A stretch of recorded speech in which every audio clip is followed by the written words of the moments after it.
Hey, what's up, Legion? My name is Sal, and this is another Expedition Log.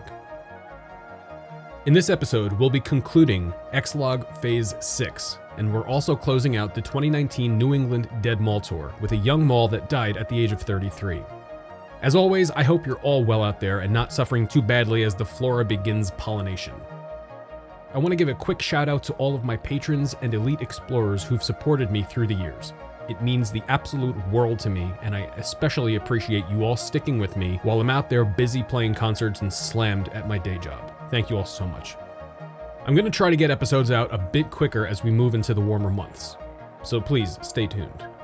Today I'd like you all to come take a walk with me and Jowdy through the Steeplegate Mall in Concord, New Hampshire. But first, a word from our sponsors. The fierce, vicious rivalry and vitriol between skiers and snowboarders in 1985, and a couple of rad vintage commercials. Enjoy. A family wonderland awaits you in New Hampshire. For generations, our winters have brought young and old together again. Enjoy yourselves this winter. Come to New Hampshire.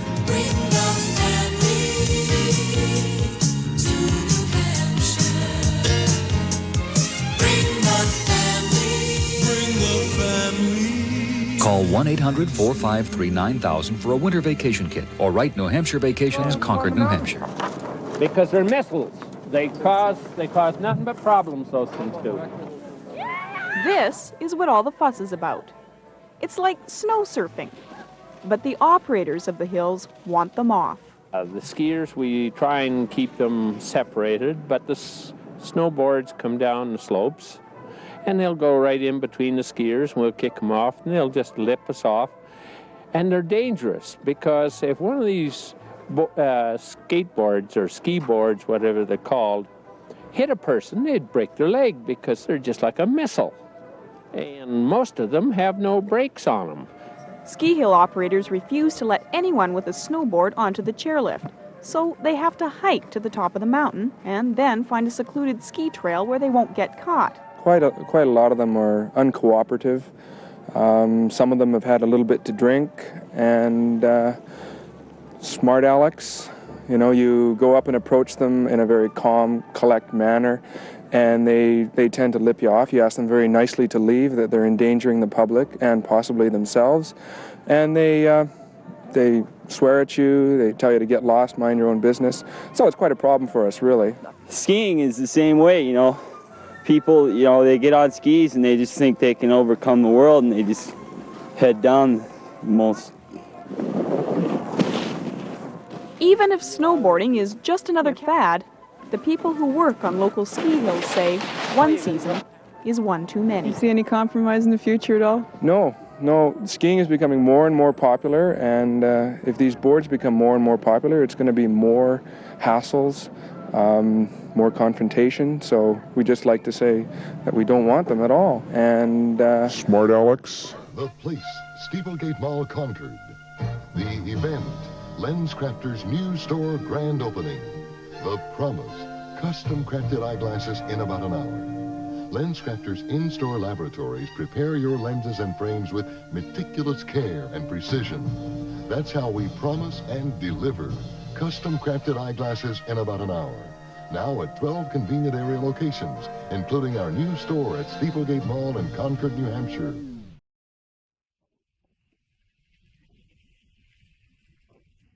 Welcome to the Steeplegate Mall in Concord, New Hampshire, with footage that I took in 2019.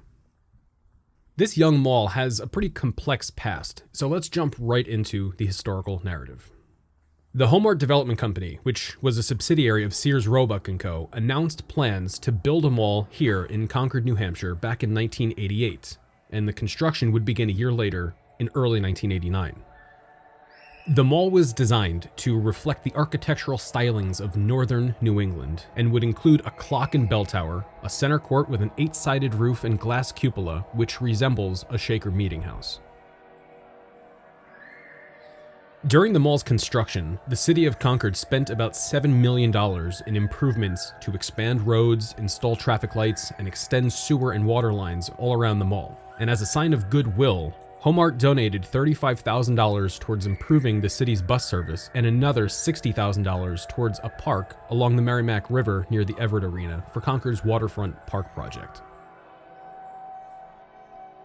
After about 1 year of construction, the Steeplegate Mall would celebrate its grand opening and ribbon-cutting dedication on August 1, 1990 with 3 senior anchors, Sears, JCPenney, and Steinbach's. 2 weeks later, a Sage Allen would open as the 4th and final senior anchor on August 15.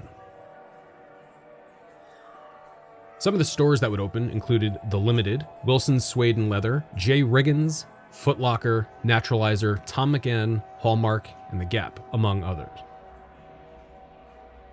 People flooded into the mall, which saw incredible success right after its grand opening. However, in 1992, just 2 years after opening, the Sage Allen would shutter after filing for Chapter 11 bankruptcy, and the entire chain would go defunct by 1994.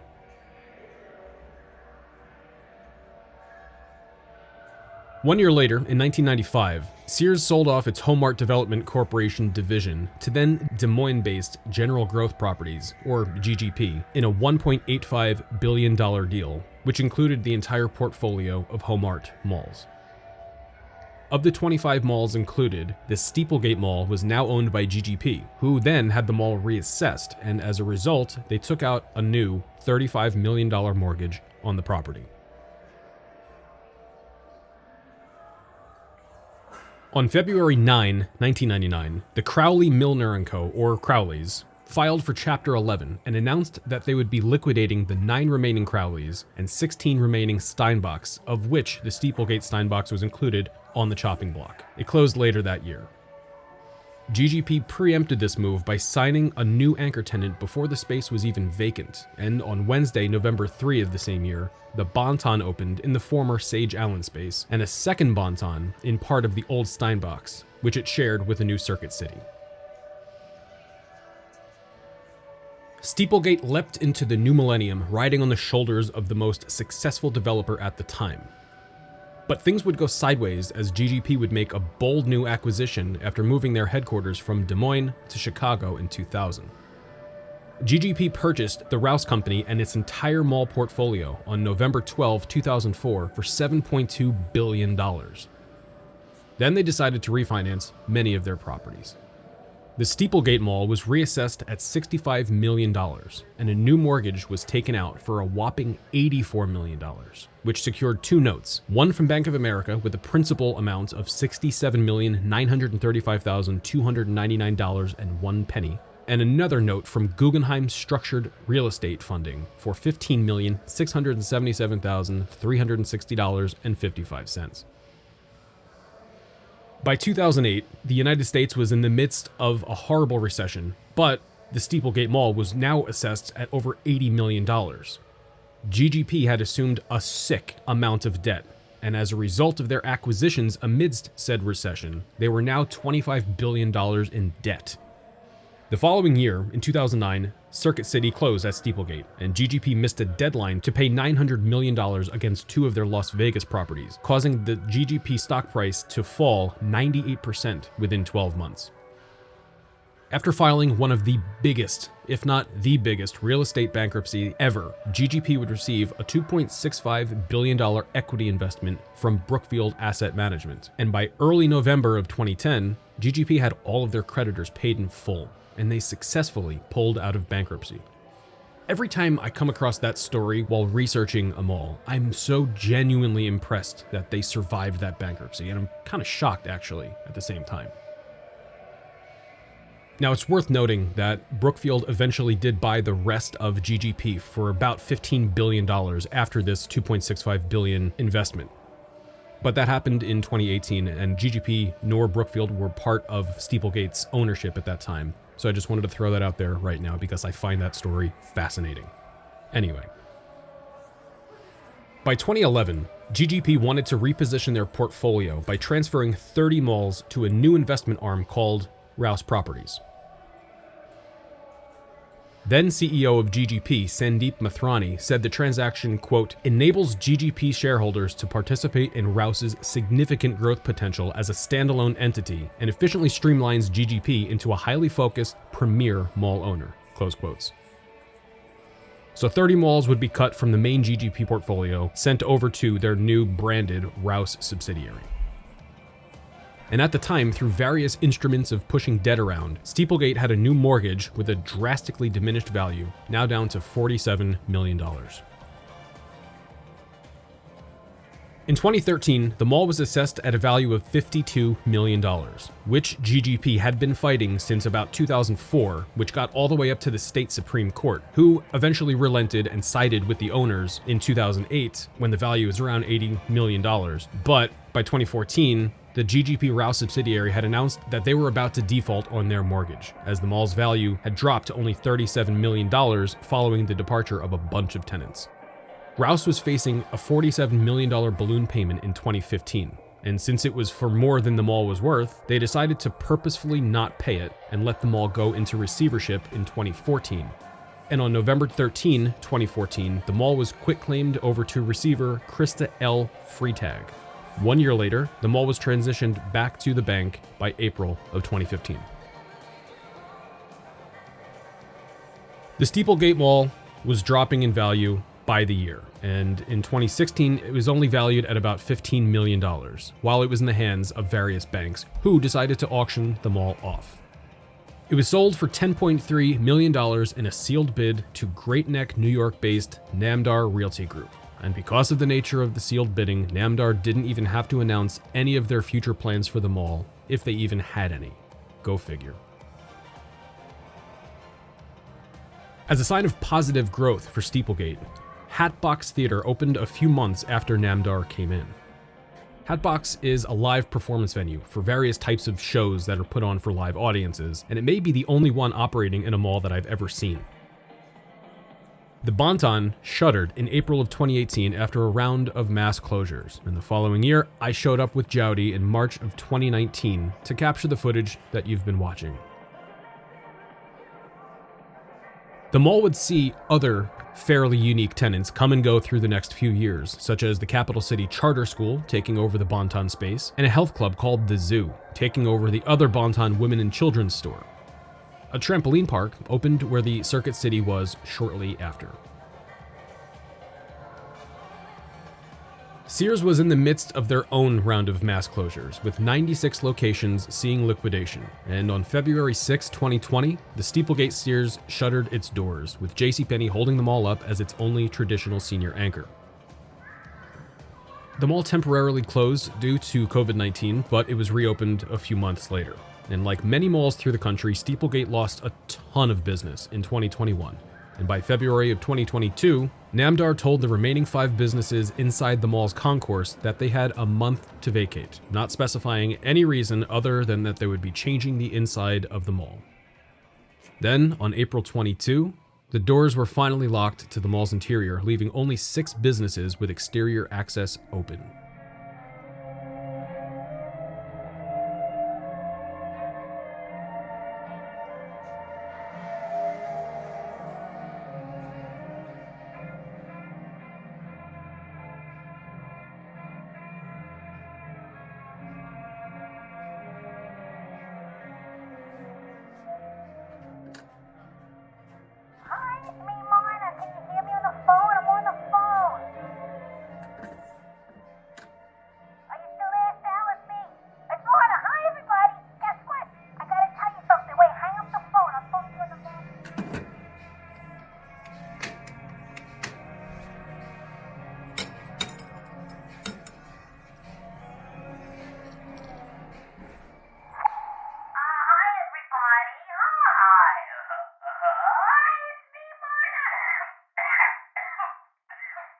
love New Hampshire. It's the most beautiful place in the world.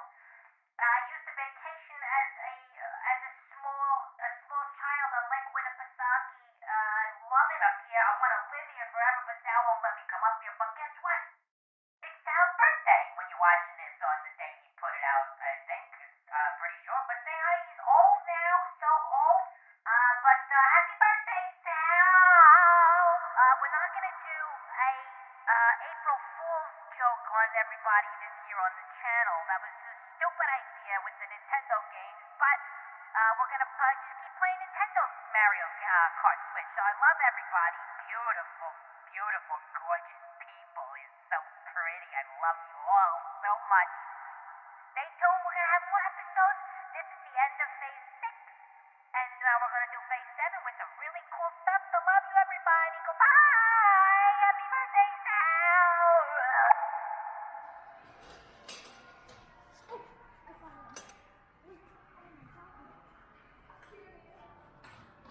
I'd like to thank all of you for watching my video.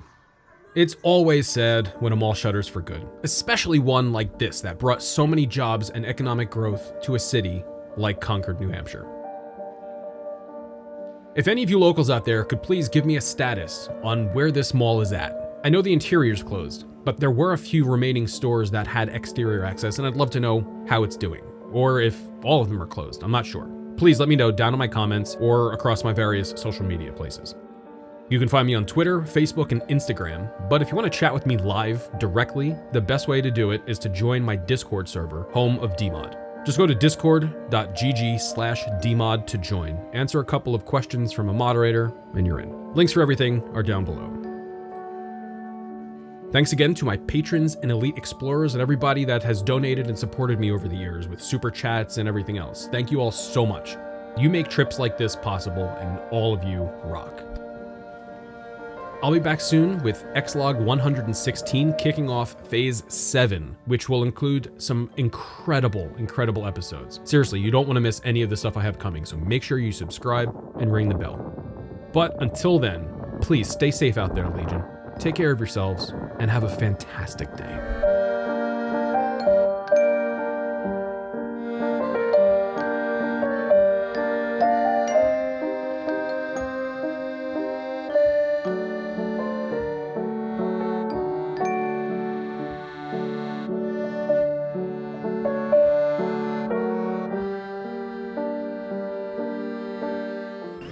A family wonderland awaits you in New Hampshire.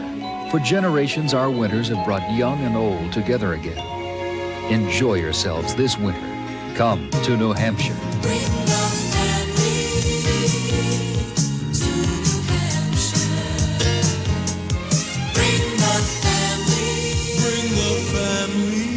Call 1-800-453-9000 for a winter vacation kit, or write New Hampshire Vacations, Concord, New Hampshire. Because they're missiles. They cause nothing but problems, those things do. This is what all the fuss is about. It's like snow surfing, but the operators of the hills want them off. The skiers, we try and keep them separated, but the snowboards come down the slopes, and they'll go right in between the skiers, and we'll kick them off, and they'll just lip us off. And they're dangerous, because if one of these skateboards or ski boards, whatever they're called, hit a person, they'd break their leg because they're just like a missile. And most of them have no brakes on them. Ski hill operators refuse to let anyone with a snowboard onto the chairlift, so they have to hike to the top of the mountain and then find a secluded ski trail where they won't get caught. Quite a lot of them are uncooperative. Some of them have had a little bit to drink, and smart Alex. You know, you go up and approach them in a very calm, collect manner, and they tend to lip you off. You ask them very nicely to leave, that they're endangering the public and possibly themselves, and they swear at you, they tell you to get lost, mind your own business. So it's quite a problem for us, really. Skiing is the same way, you know. People, you know, they get on skis and they just think they can overcome the world, and they just head down most. Even if snowboarding is just another fad, the people who work on local ski hills say one season is one too many. You see any compromise in the future at all? No, No, skiing is becoming more and more popular, and if these boards become more and more popular, it's going to be more hassles, more confrontation. So we just like to say that we don't want them at all. And Smart Alex. The place, Steeplegate Mall, Concord. The event, LensCrafters' new store grand opening. The promise, custom crafted eyeglasses in about an hour. LensCrafters' in-store laboratories prepare your lenses and frames with meticulous care and precision. That's how we promise and deliver custom crafted eyeglasses in about an hour. Now at 12 convenient area locations, including our new store at Steeplegate Mall in Concord, New Hampshire.